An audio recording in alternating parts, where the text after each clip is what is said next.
Welcome to Luminescence, Common Sense Spirituality, a show designed to share spiritual insights with you so that you can comprehend the universe and how it functions. You are about to experience raised consciousness. This is a place where spiritual principles are shared with the goal of assisting you to expand your understanding of both the seen and unseen worlds. Luminescence Common Sense Spirituality helps you to discern the timeless truths handed down from wise sages through the ages, from the airy-fairy nonsense that is being taught today.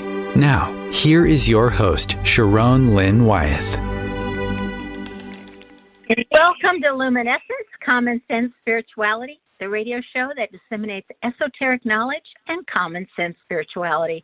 I'm Lynn Wyeth, creator of namology science, the ability to know all about a person's personality and the soul's purpose simply from a person's name. Now, the beautiful music you just heard is called Shine by Dee L'Amour, and we, as you know, we always end our show with her music, that is the music Shine. And you can hear more of her music at her website, dlamour.com, and that's DLEMOR.com. Our topic today is discernment. What we consider bad may actually be good. How do we know if we can be fooled? Could rejection be God's way of protection?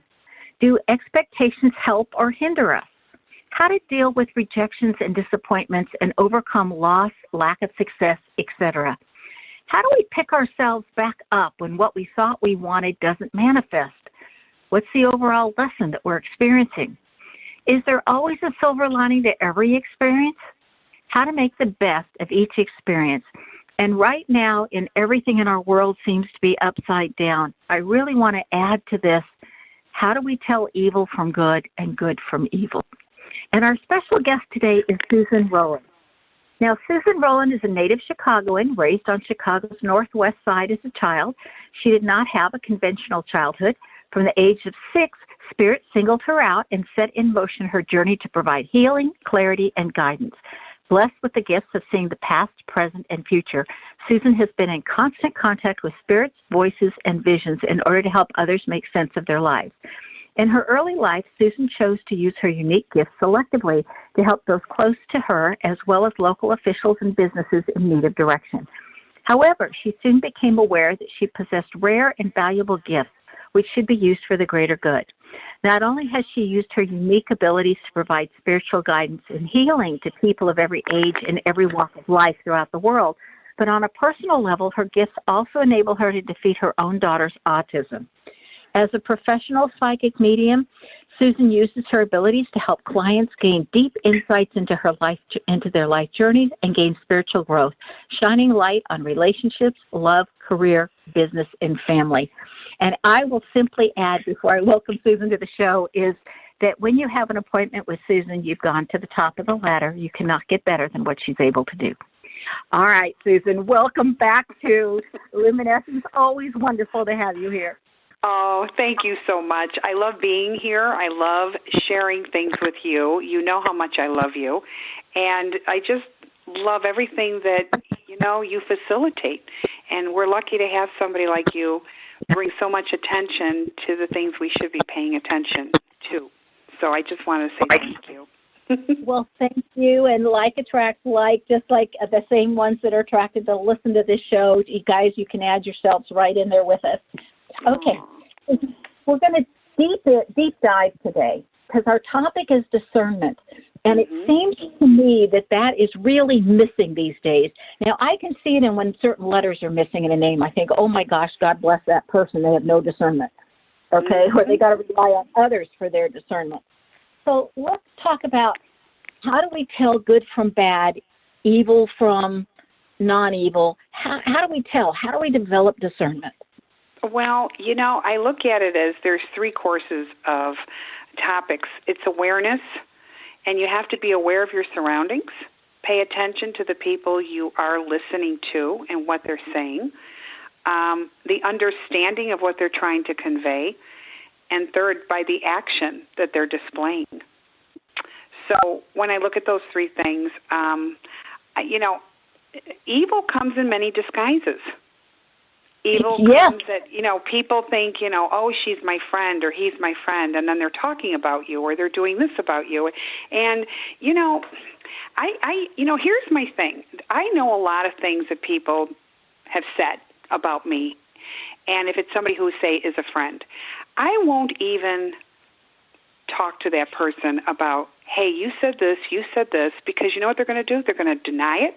They're not going to, I'm kind of skipping to that. Now I just know what I have to do. Okay? So sometimes when you see a person's action to how they are to you, it's actually maybe a gift to get you more aware of what you need to do and what you need to walk away with what you see. Sometimes it isn't about, challenging them and telling them, because I found out that people that are going to lie, they're going to lie no matter what. No matter, you could see somebody doing something in front of you and they'll say, I didn't do that. So sometimes I just think you have to pick your battles, but you always should be aware of the action that surrounds you. This is a good way to start practicing that, because so many people in this day and age, they're not doing the work. They're letting the computer do it. They're letting the journalist do it. They're doing all their thinking for you. And you need to just say, no, I need to do the work for me and see what I get out of it. People are walking away from not doing that work. See, and that's something, too, that when I'm giving a reading, sometimes I think somebody will go, well, I'll need to work on that. And I think, play with it, have fun with it, give it a time and attention. But if you call it work, a lot of people don't want to do it anymore. So call it something else and still get it done. That's true. And that's a great point that you raise. Call it something else. I like that, because maybe that's a different way that they can approach it with love. Because I think the word work scares people, and people don't want to do it. So, I look at work, I like work. I embrace work. Because to me, what do I associate work with? Growth. When you stop working at anything you do stop growing. I hope you know that. So I look at, it's what you associate, something that maybe you don't have a good feeling about, associate it with something positive. And that's how I associate work with. It's growth. See, and I look at work as actual joy. Mm-hmm. I think we all ought to be doing our joy jobs, as I call them. Because if you don't enjoy what you're doing, you need to swap to something that you do enjoy. If not, the day is really long. It's true, because if you stop doing your passion, you're stunting your growth. Again, you're not growing. So the joy definitely is there, but so is the growing. And that's, I always say, the day that we stop working in some matter, shape, or form, it's over. And, why are you even here taking up the oxygen?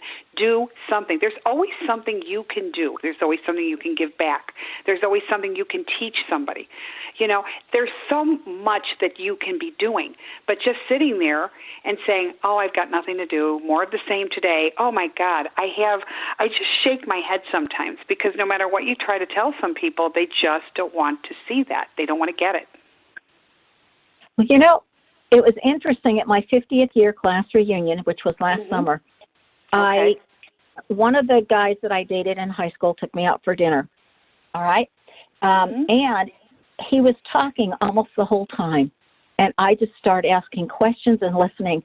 And at the end of the conversation, I thought, everything he's done in the last 50 years has been for him. And yet, he's not contributing to society in any way, shape, or form. Mm-hmm.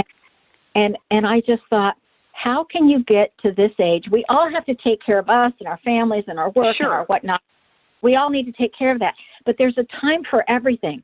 And I thought, how can you be out of school 50 years and have not figured out it's your turn to give back?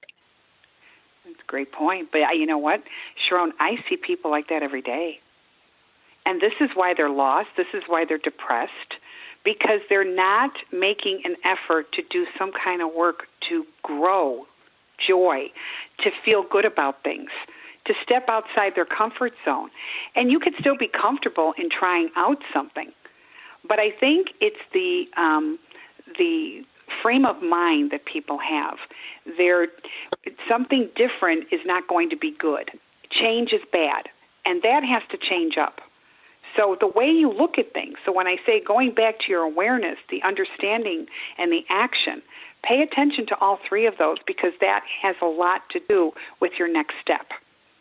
But if you keep shutting things down, you are closing so many wonderful, big, beautiful doors that can really give you so much love. And you'll thrive with that. You never thrive when you are doing nothing. Everybody has to feel like they're contributing something, somewhere, somehow. You know?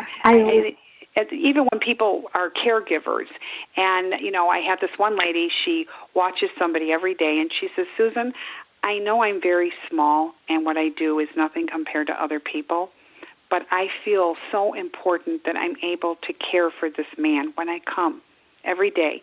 I said, don't ever say it's very small because what you do for him is very large, and I think he knows that. And so you are a light in his world because he probably waits for you. His whole world revolves around you. How can that be small?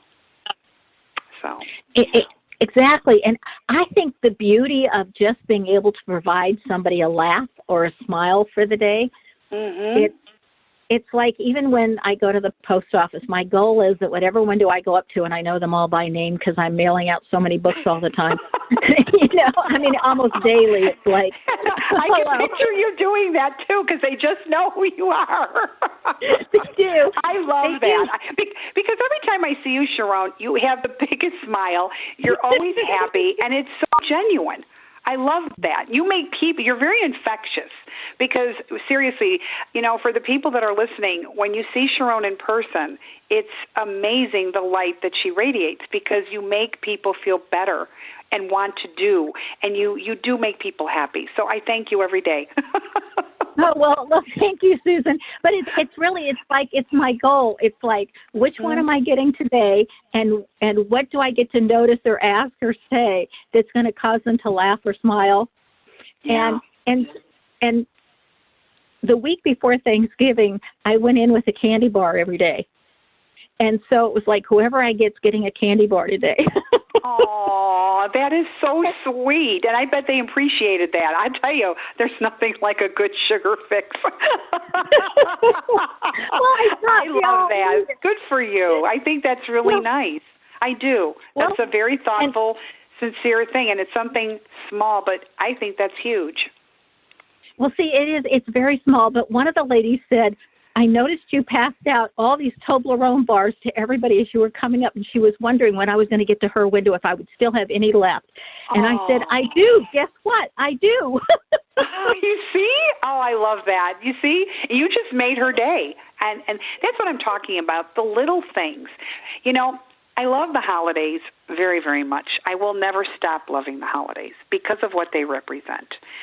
And, you know, yesterday I had to get a crown put on my tooth, and the girl, the technician, she says, Susan, I know you love Christmas because you're singing with the Christmas songs. And I said, I do. She goes, me too.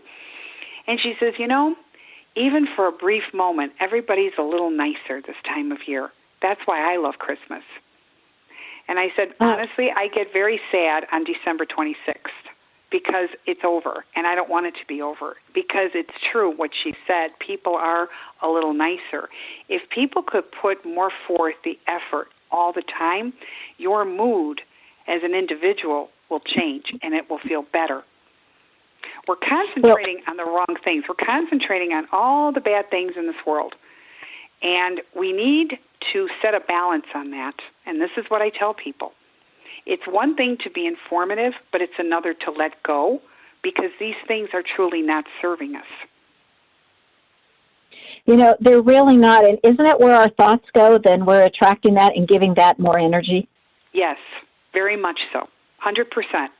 And that needs to stop because seriously, it's getting so out of hand that people are very sad, they're very despondent, they're very scared, they're very, you know, they have fear, and this is not the way you're supposed to feel.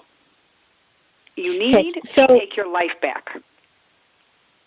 by the way, when you said on December 26th, I want to say the best days for parties and group gatherings and picnics and you name it are the 26th to the 30th of December. I believe that. Yeah, because it's still that week. Yeah, you're right. Because it's that week. It's before New Year's. It's still considered the holidays. But I don't want it to ever end. I really don't. I enjoy it so much. I do. If I had a big enough house, I would keep my tree up and put a big plastic over it. I wouldn't even disassemble it. Well, I have friends that do that, but they don't put a plastic over it. They just simply enjoy it the entire year. Oh, I love that. That's wonderful. One of my friends, her last name is Katz, Katz. Okay?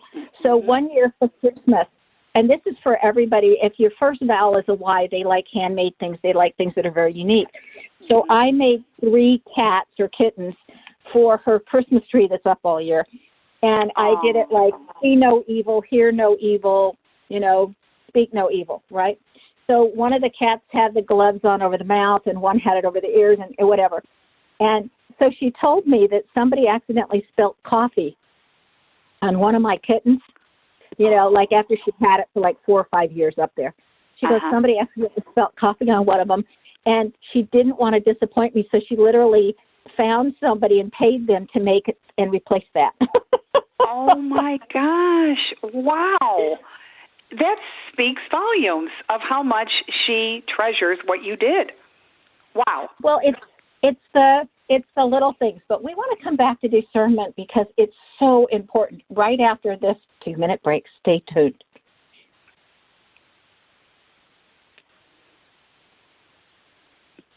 I wonder if Chris is there for our break. I'm not hearing it. Your conscious connection to a more mindful world. OMTimes Radio. IOM-FM. OMTimes Magazine is one of the leading online content providers of positivity, wellness, and personal empowerment. A philanthropic organization, their net proceeds are funneled to support worldwide charity initiatives via Humanity Healing International. Through their commitment to creating community and providing conscious content, they aspire to uplift humanity on a global scale. OMTimes, co-creating a more conscious lifestyle. Hello, I'm Sandy Sedgbeer, host of OMTimes Magazine's flagship radio show, What is Going On? My passion is sifting through information, research, and innovations from new thought teachers, speakers, and researchers pushing back the boundaries of what we know about life, energy, metaphysics, and the universe. I love shifting perceptions about who we are, why we're here, and how quickly impossible becomes normal when we open our minds, expand our awareness, and accept that the only limits that exist are those we place upon ourselves. So if you're the kind of forward-thinking, eager investigator of what lies beyond the current reality that most perceive, why not make a date to come play with me in the field of possibilities at 4 p.m. Pacific Time, 7 p.m. Eastern Time every Thursday, and together we can discover what's really going on. When you need to know, meet Susan Rowlen. She is a gifted psychic medium, intuitive, and heart-centered healer who has given countless psychic and medium readings to clients all over the globe. Clients describe Susan as being warm-hearted, highly accurate, intuitive, inspiring, non-judgmental, and the real deal when delivering her readings to clients. As a professional psychic medium, Susan uses her abilities to help clients gain deep insights into their life journey and gain spiritual growth, shining light on relationships, love, career, business, and family. A gifted spiritual healer, she is ready and uniquely qualified to help you transform your life. You may schedule an appointment with Susan via her website, susanrowlen.com.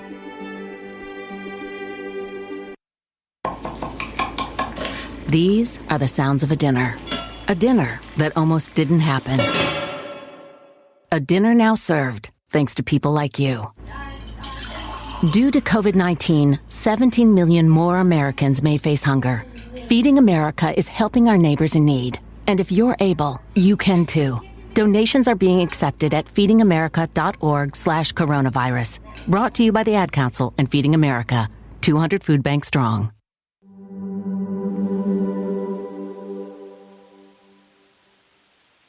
Welcome back to Luminescence, Common Sense Spirituality. You're with Lynn Wyeth, and our special guest today is Susan Rowlen.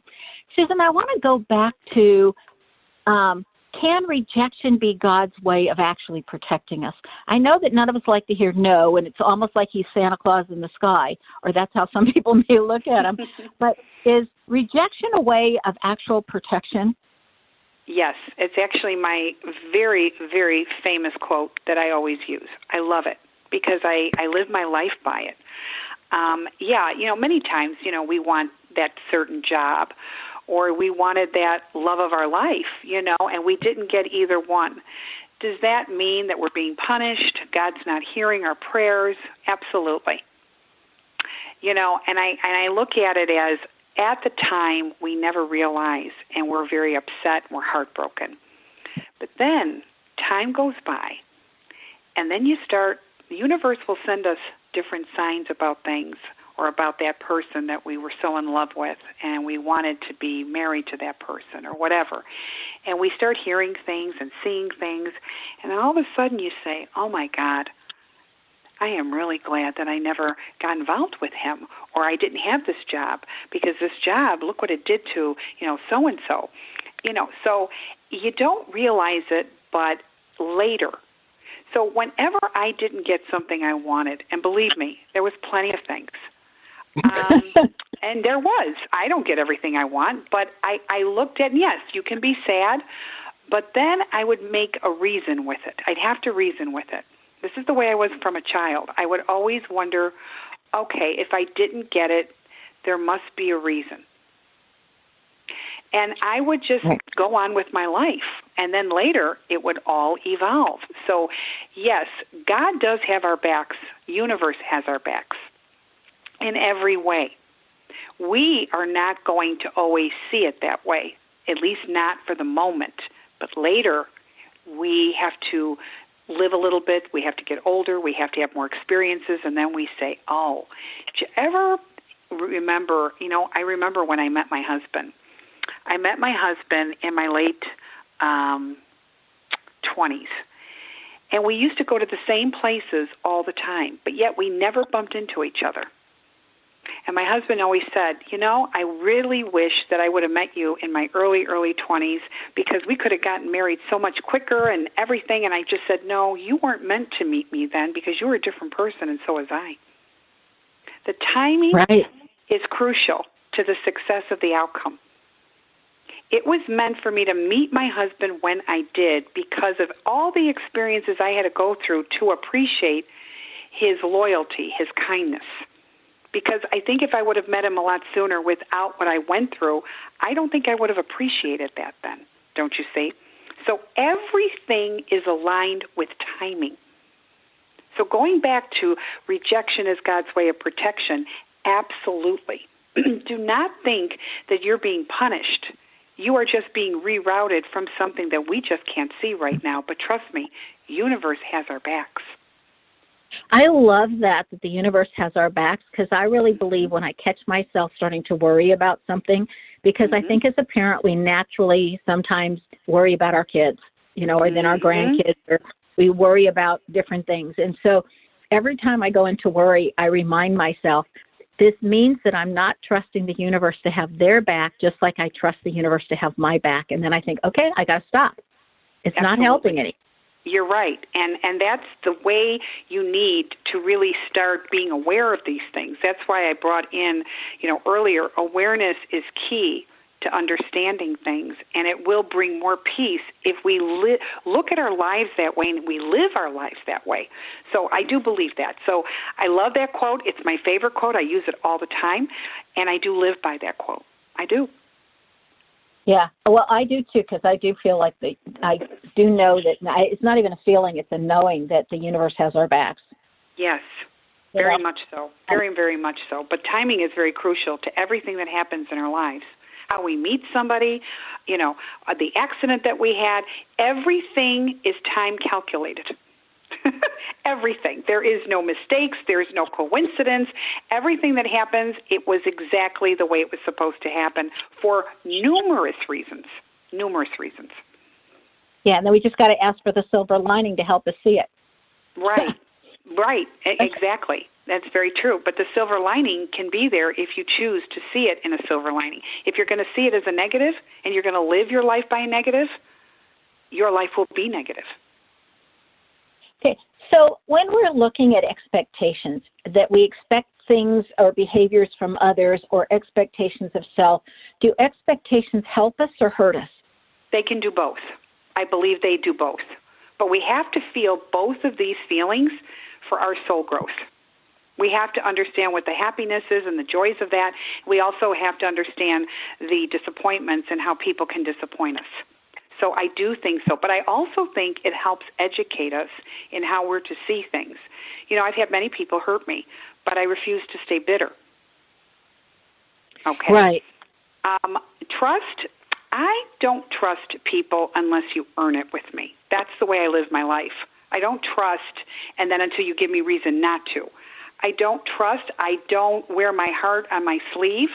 I am very aware and mindful of people and their actions, and I take it in. This is very important to me, and this is something that I really wish more people would do because they would save a lot of aggravation. You can be very kind. You can be very loving. I do a lot for people, but I'm one step up, and I do believe that, but it takes work to be aware. Don't ever get lazy with yourself in trusting.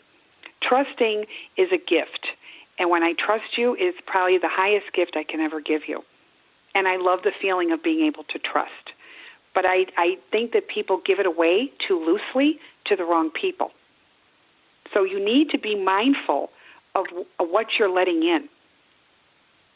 That's something I do believe. Sometimes people will ask me, well, is this the right person for me? And a part of me thinks, you know, my mind, I'll go back to the name to get the answer, but a part of me thinks if you need to ask, then the answer's no. Exactly, because you should feel it. It's something that you're going to feel, along with taking in people's actions. What are they doing? Like, for instance, you know what? If somebody is going to constantly gossip, they're going to gossip about you as soon as you hang up the phone with them. Don't ever think they're not going to gossip about you, because they will. I expect that. Okay, yeah. So it's just the way it is. You know, when I see people's integrity, it's important to see if they have it or not. Okay, if a person's going to be positive in how they look. I look for people for inspiration. I really do. I love when somebody can just make me feel good, such as you, Sharon. I have somebody very dear to me, and I do. And you know, she's a manager. You know, and she manages my whole office, and I just love her because she's always positive. She's always happy. She's always got my back. She's always doing unconditional things that are just so important. And it's because she wants to, not because it's tit for tat, okay? And that's another thing, because if people say, well, you did this for me, now I got to do it for you. If you have to think like that, don't bother. You should just do because you want to do. Let people do. Some people have a hard time expecting from other people nice things. But sometimes let them do that. You can do something at a later time for them, okay? But do that, because you take away sometimes people's joy and what they want to facilitate to you. You know, that reminds me of a reading that I gave this past Monday. And here's a man in his early 60s, and he said, do I have to go to my dad's for Christmas this year? Now, it may seem like a silly question, but he doesn't want to disappoint his mom, and he can't stand his dad, and his dad's never been nice to him. And I said to him, I said, how old do you have to get before you give yourself permission to say, no, I'm going to do what I choose to do and not what others expect me to do, that I really don't want to do? Absolutely. I love that you said that to him, because think about the burden that he has to carry, because he has to surround himself with somebody who makes him feel terrible.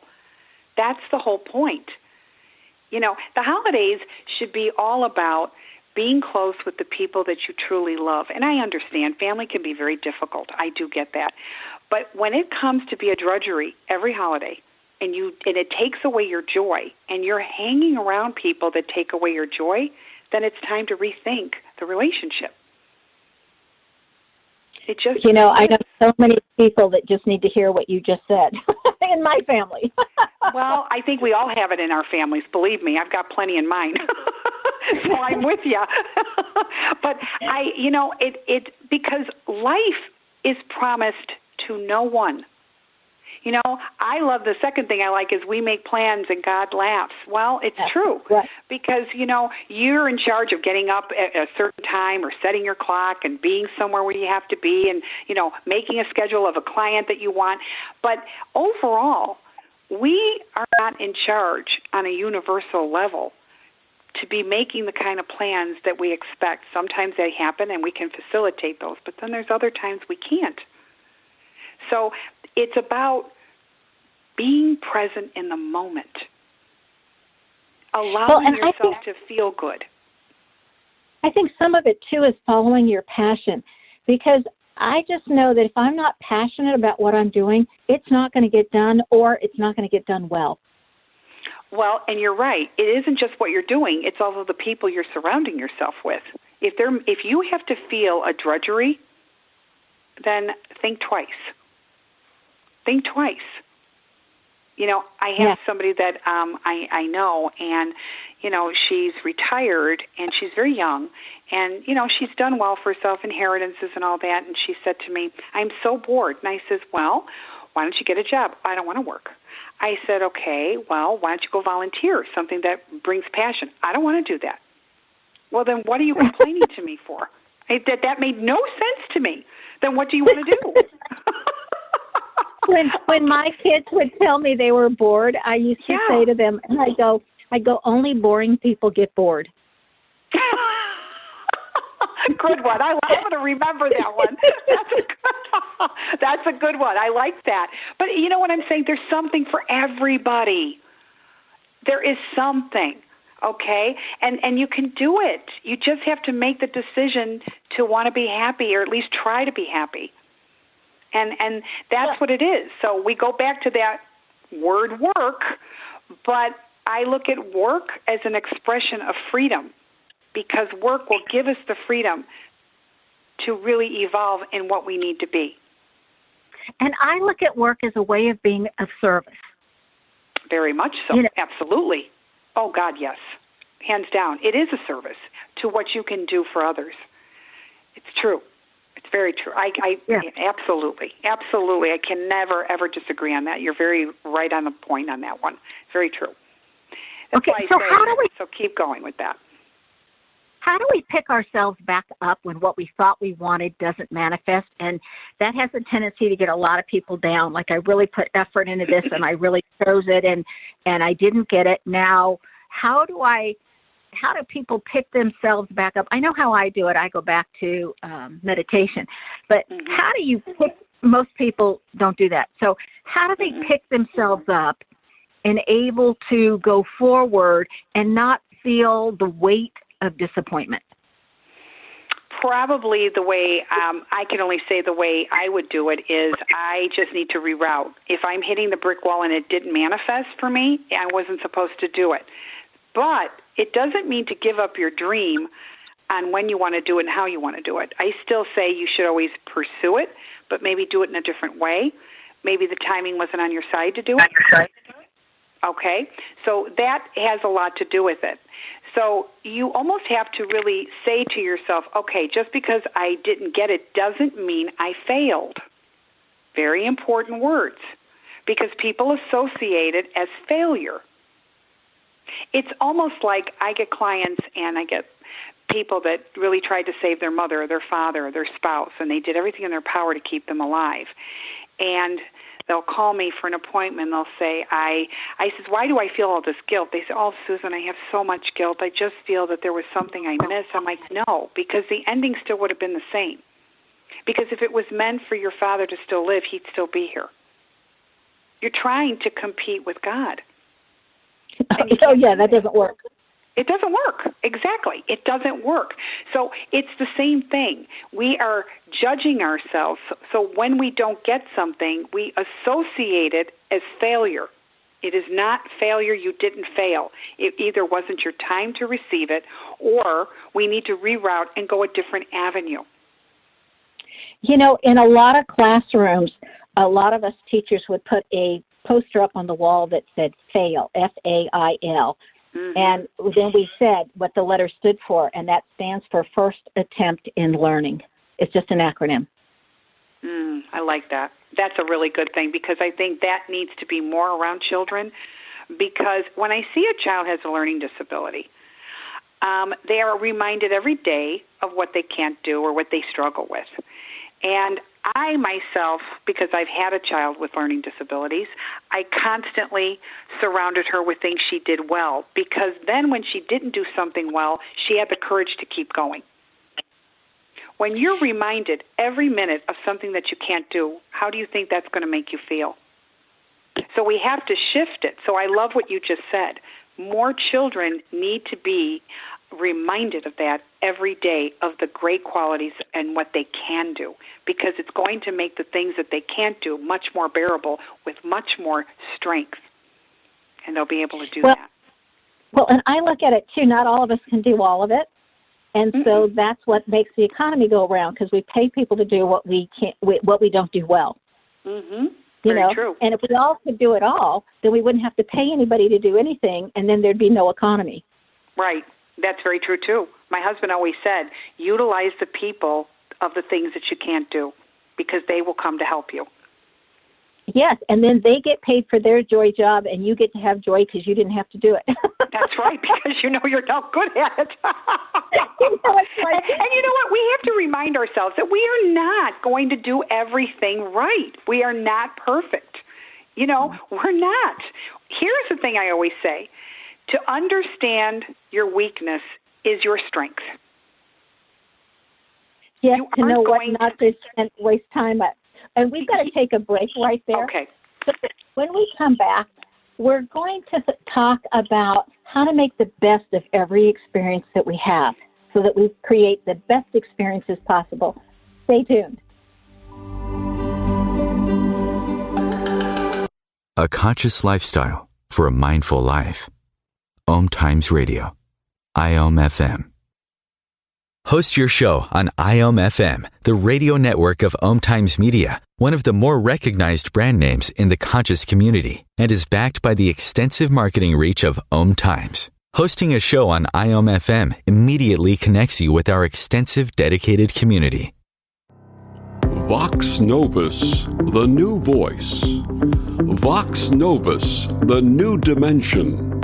Vox Novus, thought and movement leaders who will share from their experience and offer tools to help us navigate our rapidly changing world. My name is Victor Furman. Join me every Thursday at 8 p.m. Eastern on OMTimes Radio for Vox Novus, the new voice. Mark Twain said the two most important days in your life are the day you were born and the day you find out why. The why is hidden in your name. Sharon Lynn Wyeth has created a scientific way of deciphering your name to reveal your contract for this lifetime. And your name even specifies the 7 areas that are subsets of your soul's overall goal. Your name identifies who you are to both yourself and others. What does your name say about you? Contact Sharon Lynn Wyeth at info@knowthename.com for your stunning name review. The United States has the highest rate of incarceration in the world. At the Equal Justice Initiative, we believe mass incarceration has to end. There is this presumption of dangerousness and guilt that gets assigned to Black and brown people. We have to confront our history of racial injustice and commit to a new era of truth. There's something better waiting for us, something that feels more like freedom. Truth can inspire change. Please learn more at eji.org. Welcome back to Luminescence, Common Sense Spirituality. I'm your host, Sharon Lynn Wyeth, and our special guest today is Susan Rowlen. And her website is her name. It's Susan, and then the last name is Rowlen, so SusanRowlen.com. And Susan, remind me to say that again because everybody always needs to hear it a few times. You know, my mom used to, every time us kids messed up, and I had 4 sisters, so every time us kids would mess up on something, my mom would look at us and go, well, there's another opportunity for growth. You know, like another time you can make more out of this. So my question to you is, how do we make the best of each experience that we're having? You know, that's a great question, because I always say, think of the good thing about it and the thing that wasn't so good about it, because how are you going to apply it to future experiences? Think about that, because every experience we encounter, whether it's good or bad, it's grooming us and conditioning us for the next batch of experiences. So, you know, try to stay in a more positive light, but try to stay in a learning light, because I always say this is school here, okay? We are experiencing what we do and we feel because we are really trying to elevate our soul. So that is foremost, to be positive as often as you can. Look, we're human. We cry. We get angry. We want to kick things, kick people, whatever. We're there. That's a human thing. But you don't stay in it. This is very important. If you know, I remember, you know, my mother didn't like my father's relatives, okay? And I remember every time we had to go to a wedding, my mother would say, oh, God, I dread having to see them all. Oh, my mother would harp on it for a month. And here's my father. He would say, you go for 3-4 hours, you eat, you make the best of it, that's it. Loved my father's attitude, okay? He had the greatest attitude. He didn't put any negativity on any of it, and he breezed through life that way. Now, that to me constitutes an old soul. My father was the epitome of an old soul. He wasn't a fighter. He looked at everything. The glass was never half full. It was overflowing. He taught me that. And that's kind of how you have to look at it. So take every experience, good and bad, with grace, and how you are going to apply it in the future with other experiences, because this is what this all is. So it's really, what part of this experience do we want to keep and repeat again, and what part are we going to do differently next time? Exactly, because we have the power to edit our minds. Okay, I say this all the time. We choose what we want to hang on to, what we want to dismiss, what we want to shut down. We have the power to do that. I say, take it all, see it for its truth, see what you did wrong, how you could have maybe done it better or differently, and move on. Don't hang on to it. That's where people make the mistake.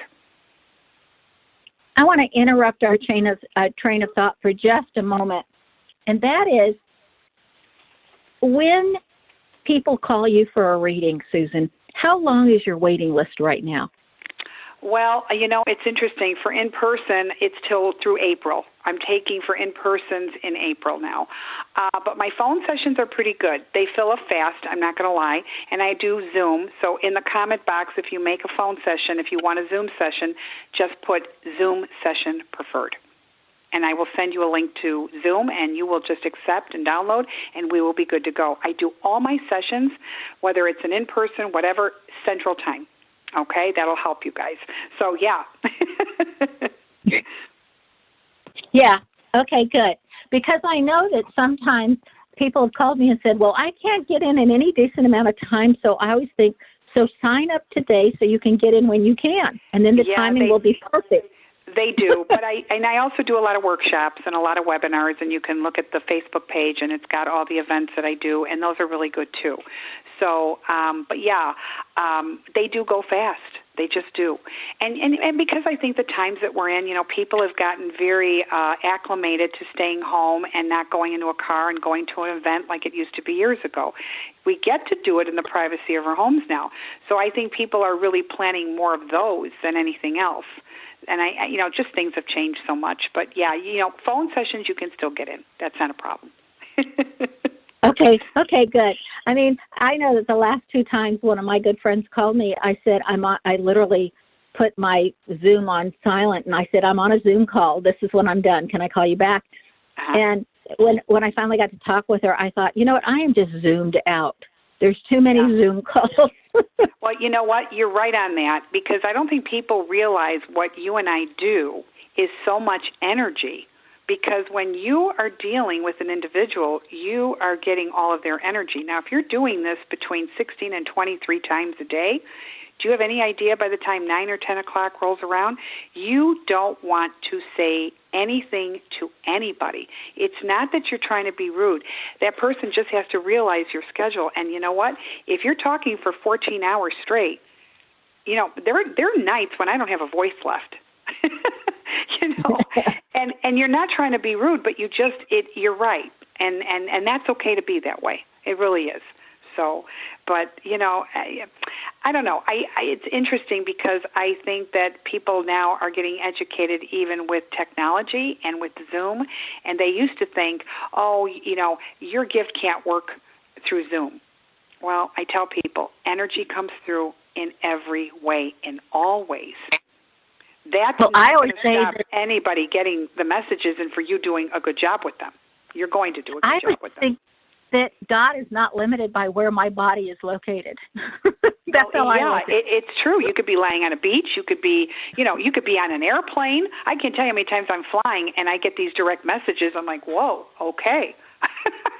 So, you know, you could get them anywhere. And people need to be understanding of that. I think it's their approach to thinking it won't do well. And if you have that approach, then you won't. But if you're open to it, you're going to be pleasantly surprised of how well it does, you know, people can do this. So that I did want to add to that. Yeah.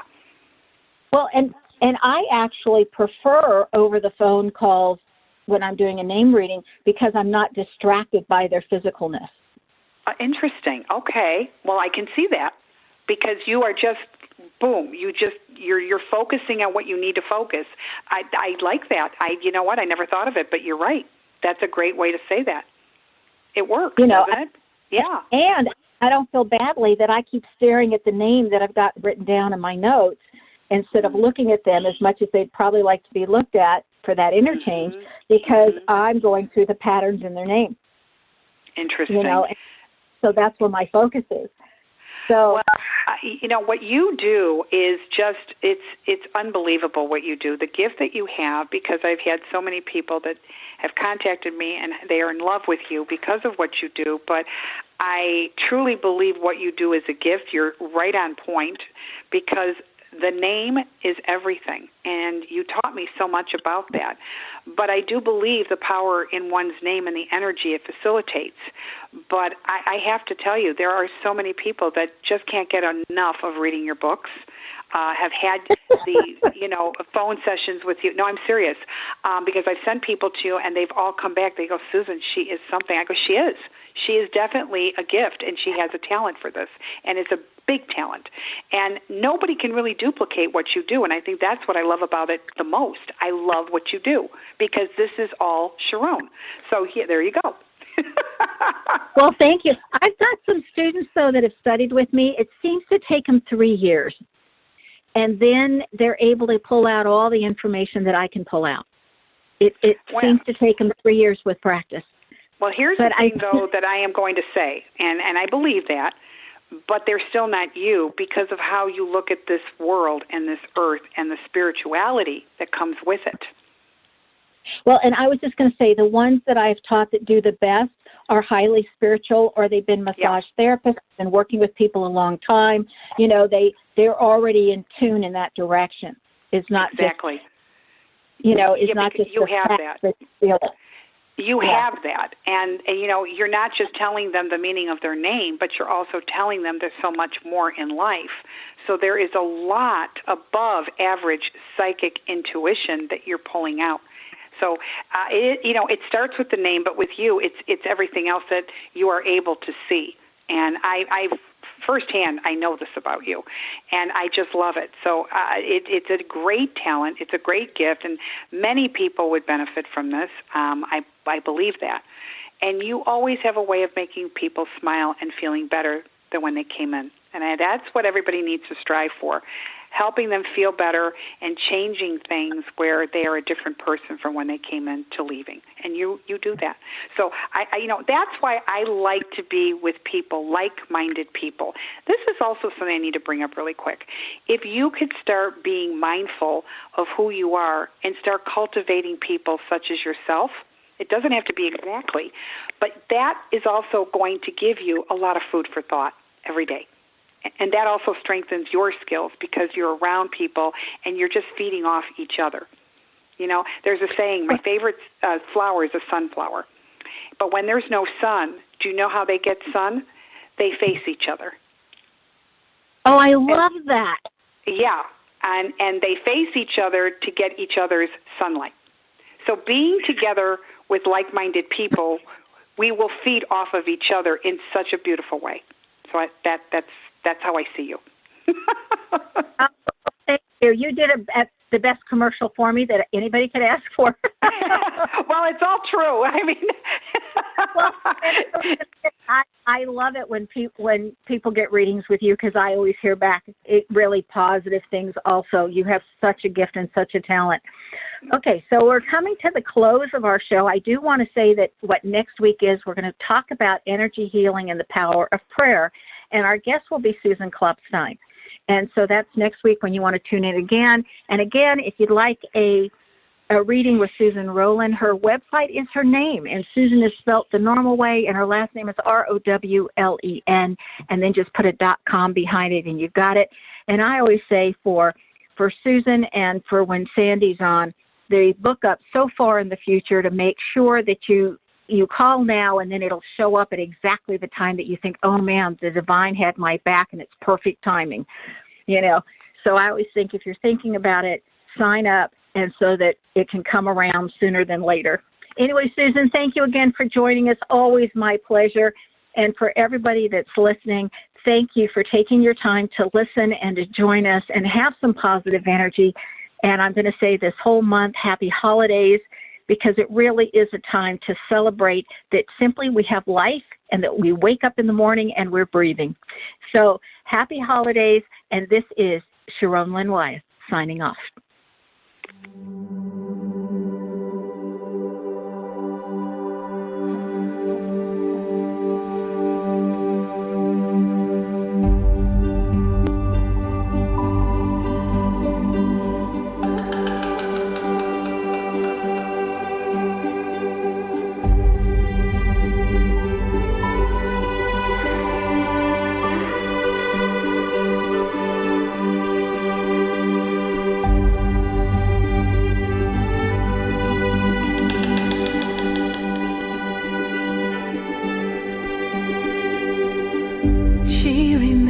So long ago, gazing in the mirror, an image of an angel smiling back at her.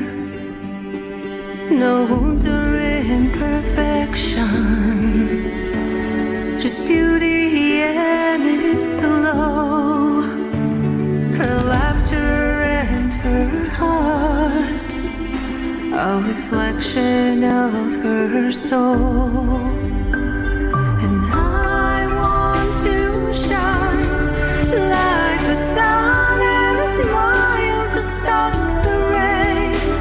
And I want to dance with the wind and believe in dreams again.